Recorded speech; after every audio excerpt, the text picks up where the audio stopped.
जय हिंद विद्यार्थियों, प्यारे बच्चों, आप सभी का आपके अपने ऑनलाइन प्लेटफॉर्म पर स्वागत है। बच्चों, इस वीडियो में हम लोग पढ़ने चल रहे हैं दाब और घनत्व के बारे में, क्योंकि यूपी कैडेट में बहुत बेसिक चीज़ें भी पूछ लिया जाता है। तो आइए जो है हम लोग सबसे पहले हम लोग चर्चा करते हैं दाब क्या होता है। दाब का मतलब होता है प्रेशर। सबसे पहले हम लोग प्रेशर के बारे में अध्ययन करेंगे इस वीडियो में। दाब क्या होता है?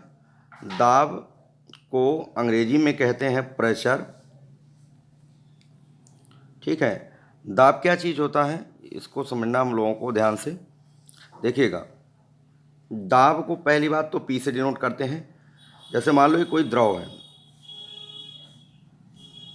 ये मान लो कोई द्रव है, कंटेनर में द्रव भरा हुआ है। तो ये द्रव के अंदर अगर कोई वस्तु है, ठीक है, तो द्रव के ये जो अणु हैं वो इस वस्तु की सतह से टकराते हैं।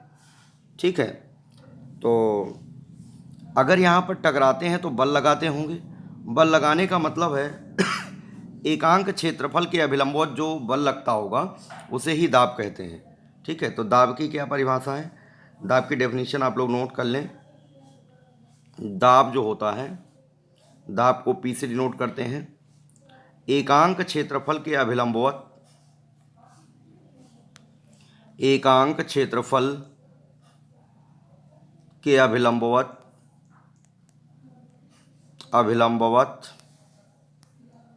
लगने वाला बल दाब कहलाता है। ठीक है। इसका मतलब normal force per unit area, normal force per unit area is defined as pressure. जो इंग्लिश मीडियम के स्टूडेंट हैं वो नोट कर लें, normal force per unit area is defined as pressure. तो अब यूपी कैडेट में एजी ग्रुप में एग्रीकल्चर वाले पेपर में पूछा गया था दाब का सूत्र। दाब P बराबर होता है बल बटे क्षेत्रफल। दाब बराबर होता है बल बटे क्षेत्रफल होता है। ठीक है। बल को F से डिनोट करते हैं, क्षेत्रफल को A से। तो क्या हो जाएगा, P बराबर, दाब P बराबर हो जाएगा F अपान A। ठीक है। दाब P बराबर F अपान A होता है, तिरछा गुणा कर दो। यहाँ से क्या हो जाएगा, दाब P गुणे क्षेत्रफल A, क्षेत्रफल A बराबर हो जाएगा बल F। ऐसे ही ऑप्शन में लिखा था जब मेरठ एग्जाम कराया था। तो दाब P गुणे क्षेत्रफल A बराबर बल। ठीक है। एकांक क्षेत्रफल के अभिलंबवत लगने वाला बल क्या कहलाता है, दाब कहलाता है। दाब बराबर होता है बल बटे क्षेत्रफल। अब बच्चों, दाब कैसी राशि है ये भी पूछा जाता है। दाब कैसी राशि है? दाब स्केलर है, इसमें केवल परिमाण होता है, कोई दिशा नहीं होती। आ मतलब नहीं, दिश मतलब दिशा। जिसमें दिशा ना हो उसे कहते हैं अदिश राशि। तो दाब अदिश राशि है। और क्या पूछा जाता है, दाब का एसआई मात्रक क्या होगा? SI unit of pressure. दाब का एसआई मात्रक, दाब का जो एसआई मात्रक होता है, जैसे बल का मात्रक होता है न्यूटन और नीचे क्षेत्रफल होता है उसका मात्रक क्या होता है, मीटर स्क्वायर। तो दाब का एसआई मात्रक होगा न्यूटन प्रति मीटर स्क्वायर। बच्चों, न्यूटन प्रति मीटर स्क्वायर को पास्कल भी कहते हैं। वैज्ञानिक का नाम है पास्कल। न्यूटन प्रति मीटर स्क्वायर, या इसे ही क्या बोलेंगे, पास्कल कहेंगे। न्यूटन पर मीटर स्क्वायर को पास्कल कहा जाता है। इसका मतलब एक पास्कल किसके समतुल्य है? एक pascal is equal to 1 newton per metre square. ये हो जाएगा, एक पास्कल में 1 न्यूटन पर मीटर स्क्वायर होता है। ठीक है। वायुमंडलीय दाब भी दाब का मात्रक है, एटीएम। वायुमंडलीय दाब, एटमॉस्फेरिक प्रेशर दाब का मात्रक है। बार भी दाब का मात्रक है, टॉर भी दाब का मात्रक है, ध्यान रखना। तो वायुमंडलीय दाब, बार हुआ, टॉर हुआ, ये सब जो होता है ये सब किसके मात्रक है, दाब के मात्रक हैं। ठीक है। अब जैसे एक एटीएम की बात किया जाए, एक वायुमंडलीय दाब में होता है 1.01 into 10⁵ Newton per metre square. ठीक है। ये होता है एक वायुमंडलीय दाब में 1.01 गुणे 10⁵ न्यूटन पर मीटर स्क्वायर होता है। ठीक है। और इसी की जगह ये जो 10⁵ न्यूटन पर मीटर स्क्वायर, इसकी जगह बार लिख सकते हैं। इसका मतलब एक बार बराबर हो जाएगा 10⁵ न्यूटन पर मीटर स्क्वायर। कभी कभी ये भी पूछ लिया जाता है एक बार में कितने न्यूटन पर मीटर स्क्वायर होता है, तो इसको ओवरऑल क्या लिख सकते हैं हम लोग, देखो ऐसे लिख सकते हैं, एक वायुमंडलीय दाब बराबर 1.01 into 10⁵ Newton per metre square, या इसे लिख सकते हैं, इतने को हटा करके बार लिख सकते हैं 1.01 बार, या इसी को लिख सकते हैं 760 टॉर लिख सकते हैं। ठीक है, 760 टॉर लिख सकते हैं। बेटा दाब का मात्रक है। अब दाब का विमीय सूत्र, प्रेशर का डायमेंशनल फार्मूला, दाब का विमीय सूत्र, डायमेंशनल फार्मूला ऑफ प्रेशर, तो प्रेशर P बराबर क्या होता है, फोर्स अपॉन एरिया होता ना। बल का विमीय सूत्र क्या होता है, MLT-2 ये होता है, अपॉन एरिया का क्या होता है L2। एक L से एक L कैंसिल हो जाएगा तो ऊपर जाएगा L⁻⁻1। तो दाब का विमीय सूत्र जो होगा नोट कर लो, ML-1T-2। पूछा जा सकता है ये दाब का विमीय सूत्र क्या होता है, ये ML-1T-2 होता है। ठीक है, बहुत इंपॉर्टेंट चीज़ है, ध्यान रखिएगा। तो हमने आपको बताया कि दाब क्या है, डेफिनेशन बता दिया, परिभाषा बता दिया, दाब का सूत्र बता दिया, दाब के कौन कौन से मात्रक हैं वो बता दिया। ठीक है, उनमें आपस में क्या संबंध है, दाब का विमीय सूत्र क्या है। इसके बाद बच्चों हम लोग घनत्व के बारे में थोड़ा सा जानते हैं कि घनत्व क्या होता है। घनत्व का मतलब होता है डेंसिटी। घनत्व को डी से भी डिनोट करते हैं या रो से भी डिनोट कर सकते हैं, डी या रो। घनत्व क्या होता है, इकाई आयतन के द्रव्यमान को घनत्व कहते हैं, मास पर यूनिट वॉल्यूम। ठीक है, इसकी डेफिनेशन लिख लीजिए, इकाई आयतन के द्रव्यमान को, इकाई आयतन के द्रव्यमान को घनत्व कहते हैं। मास पर यूनिट वॉल्यूम, जो मास पर यूनिट वॉल्यूम होता है उसे डेंसिटी कहते हैं। तो घनत्व बराबर हो जाएगा मास अपॉन वॉल्यूम, द्रव्यमान बटे आयतन को घनत्व कहते हैं। तो बच्चों घनत्व D बराबर होता है M/V, मास अपॉन आयतन, द्रव्यमान बटे आयतन, तिरछा गुणा कर दो तो क्या हो जाएगा, D × V, आयतन गुणे घनत्व बराबर द्रव्यमान, M बराबर D × V होता है, द्रव्यमान बराबर हो जाएगा आयतन गुणे घनत्व होता है। ठीक है, M बराबर dV। ठीक है, अब इसके बाद एक और टर्म आता है कि जो है घनत्व का मात्रक क्या होगा। तो घनत्व जैसे हमने बताया density equal to mass upon volume. ठीक है, मात्रक इसका यूनिट क्या होगी, घनत्व की इकाई, मात्रक होता है इसका किलोग्राम, इसका मीटर क्यूब, किलोग्राम प्रति मीटर क्यूब। ये ICR में भी पूछा जा चुका है एक बार कि डेंसिटी की यूनिट क्या है। घनत्व का मात्रक किलोग्राम पर मीटर क्यूब होता है। ठीक है, 4 डिग्री सेंटीग्रेड ताप पर जल का घनत्व सबसे अधिक होता है। ठीक है, 4 डिग्री सेंटीग्रेड ताप पर जल का, ये भी क्वेश्चन पूछा जाता है, 4 डिग्री सेंटीग्रेड ताप पर जल का घनत्व सबसे अधिक, जल की डेंसिटी सबसे अधिक, घनत्व सबसे अधिक होता है।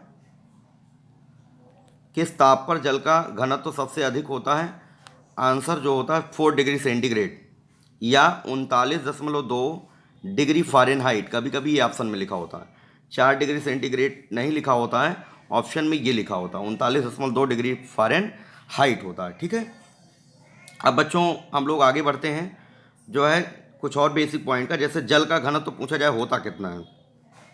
जल का घनत्व, density of water, density of water होता है 10⁻³ किलोग्राम प्रति मीटर क्यूब होता है, 1000 किलोग्राम प्रति मीटर क्यूब। एक बार क्वेश्चन यूपी कैडेट में पूछा जा चुका है कि पारे का घनत्व होता है, पारे का घनत्व क्या होता है, इसका 13.6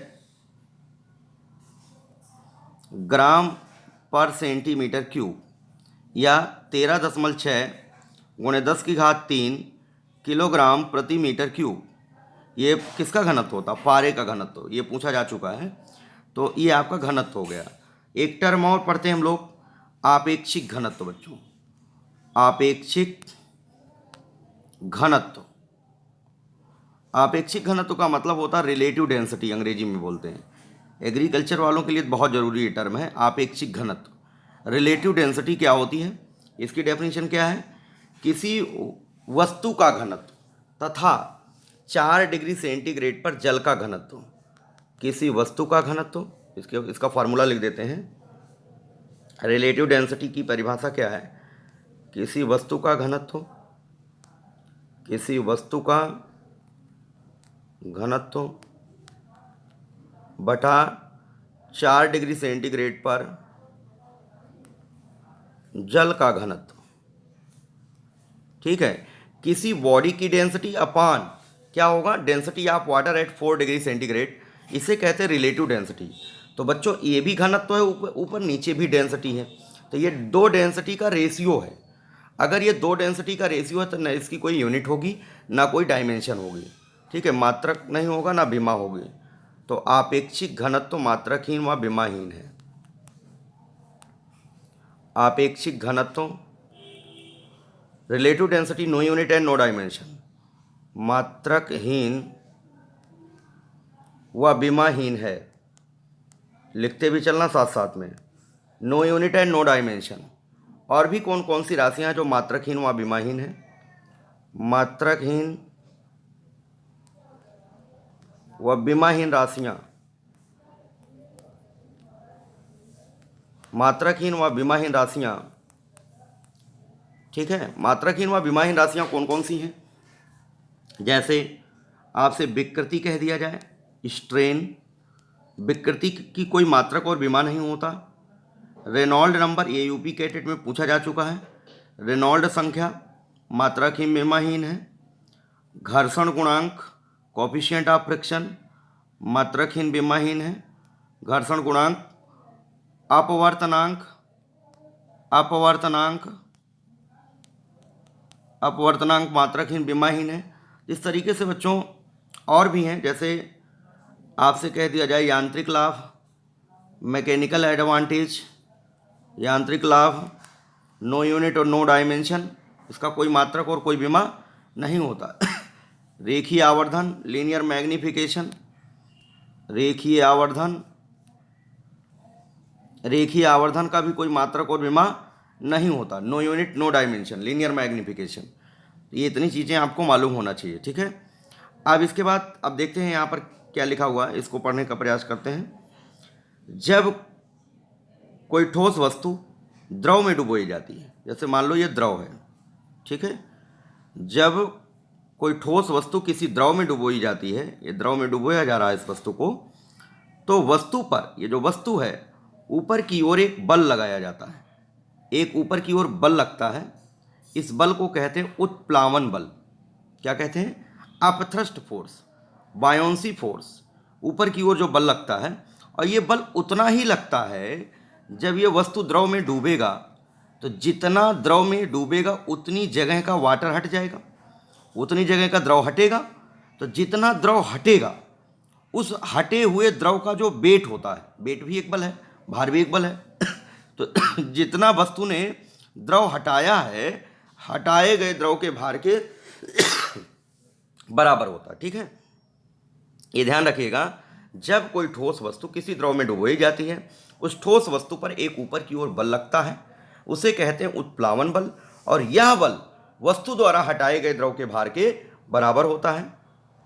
और इसकी वजह से होता क्या है, जो वस्तु का वेट होता ना, वैसे वेट उसका रियल कितना होता है, mg होता, नीचे की ओर काम करता है, लेकिन उत्प्लावन बल ऊपर की ओर लगने की वजह से वस्तु के भार में कमी महसूस होती है। ठीक है, वस्तु के भार में कमी महसूस होती है। अब देखो, इस बल द्वारा, इस बल का मान, कौन से बल का मान? जो उत्प्लावन बल का मान है, वस्तु द्वारा हटाए गए द्रव के भार के बराबर होता है। पहले से समझ गए हम लोग। इसके बाद नेक्स्ट पॉइंट है, यह बल हटाए गए द्रव के गुरुत्व केंद्र पर कार्य करता है।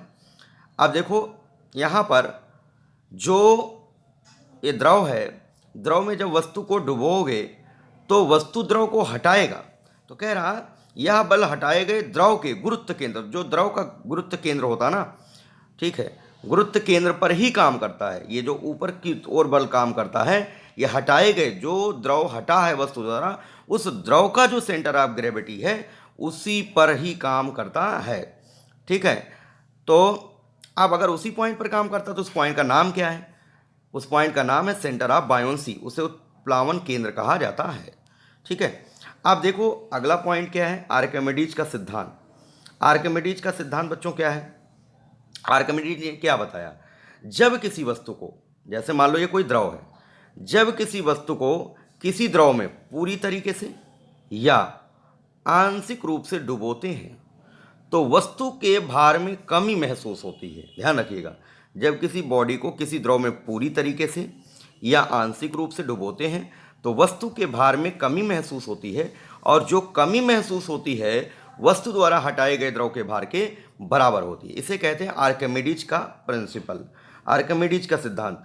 किसी वस्तु को द्रव में आंशिक या पूर्ण रूप से डुबोने पर उसके भार में आई आभासीय कमी उसके द्वारा हटाए गए द्रव के भार के बराबर होती है। इसके बाद नेक्स्ट पॉइंट है उत्प्लावन केंद्र, सेंटर ऑफ बायोंसी से जाने वाली, जो सेंटर ऑफ बायोंसी होता है मतलब जो वस्तु द्वारा हटाया गया द्रव होता है उसका जो गुरुत्व केंद्र होता है उसे कहते हैं सेंटर ऑफ ग्रेविटी। से जाने वाली ऊर्ध्वाधर रेखा जिस बिंदु पर वस्तु के गुरुत्व केंद्र से जाने वाली प्रारंभिक रेखा को काटती है उसे मेटा सेंटर कहते हैं। समझ गए बात कि नहीं?